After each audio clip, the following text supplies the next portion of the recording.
Hindu law का एक topic cover करते हैं, हु इज़ अ हिंदू। तो सबसे पहले हम स्टार्ट करेंगे, हमारा जो शब्द है हिंदू वो कहाँ से आया। तो सिंधु घाटी सभ्यता का आपने नाम सुना होगा, उसमें जो सिंधु नाम है उसी से हमारा शब्द आया है हिंदू। ये कब लिया गया था? 16th सेंचुरी में लिया गया था। अब देखते हैं हु इज़ अ हिंदू। तो a person can be called as Hindu who, एक व्यक्ति हिंदू कहा जा सकता है, वो कौन हो सकता है। अब उसकी विशेषताएं जानते हैं। Is a Hindu bye religion born from Hindu parents. तो सबसे पहले हिंदू पेरेंट्स से अगर हिंदू बच्चा पैदा हुआ है तो वो हो गया। दूसरा, इज़ अ बुद्धिस्ट जैना और सिख बाय रिलीजन। तो बुद्धिस्ट, जैन और सिख, ये भी रिलीजन जो होते हैं ये भी हमारे हिंदू लॉ में ही कवर होते हैं। कौन हिंदू नहीं है? तो मुस्लिम, पारसी, क्रिश्चियन और जीव, ये हमारे हिंदू लॉ के अंदर नहीं आते। ठीक है। और इसके अलावा कौन हो सकता है? वो व्यक्ति जो हिंदू रिलीजन की रोज़ प्रैक्टिस करता है, मतलब हमारे जो कल्चर हैं, हमारे कस्टम्स हैं, उन्हें फॉलो करता है, तो वो भी हिंदू कहलाता है। पांचवा पॉइंट आया कन्वर्टेड और रिकन्वर्टेड इन हिंदू। तो कन्वर्टेड मतलब जैसे कोई भी अदर रिलीजन का व्यक्ति है, वो हिंदू धर्म में कन्वर्ट हो गया है, तो वो कन्वर्टेड में आ जाएगा। ठीक है। रिकन्वर्ट कौन?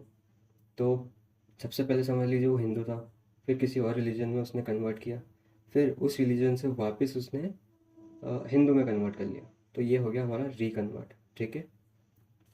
और इसके अलावा, if a child is born from Hindu mother and a Muslim father and he she is brought up as a Hindu, he she can be considered as a Hindu. तो एक बच्चा जो अपने समझ सपोज करता है उसकी मम्मी हिंदू है और उसके पिताजी मुस्लिम है, लेकिन उसकी जो पैदाइश है, मतलब उसका रहन सहन का तरीका, उसके व्यवहार, उसके कस्टम्स अगर हिंदू तौर तरीके के हिसाब से हुए, तो वो बच्चा जो है वो हिंदू ही कहलाएगा। ठीक है। इसी पर एक बहुत पॉपुलर केस आता है, पेरुमल वर्सेस पोन्नो स्वामी केस। ठीक है। अब इसके बारे में हम देखते हैं। पेरुमल कौन था? फादर थे, हिंदू फादर थे। ठीक है। और पोन्नो स्वामी था उनका बच्चा। तो पेरुमल जी जो फादर थे, उन्होंने क्रिश्चियन वुमन से शादी करी थी। अब क्रिश्चियन वुमन से शादी करी थी तो जो लेडी थी, उन्होंने कन्वर्ट कर लिया था हिंदू में अपने आप को। ठीक है। तो अब ये दोनों हिंदू ही हो गए थे। अब इनका जो लड़का होता है पोन्नो स्वामी, ठीक है, वो होता है। और इसके बाद थोड़े टाइम बाद जो पेरुमल और उनकी वाइफ है, ये सेपरेट हो जाते हैं। तो इनकी वाइफ जो है वो पोन्नो स्वामी को अपने साथ ले जाती है, अपने साथ ले जाती है। तो लेकिन जो है तो वो क्रिश्चियन ही, लेकिन अब कन्वर्ट हो गई थी तो हिंदू में कन्वर्ट हो गई थी।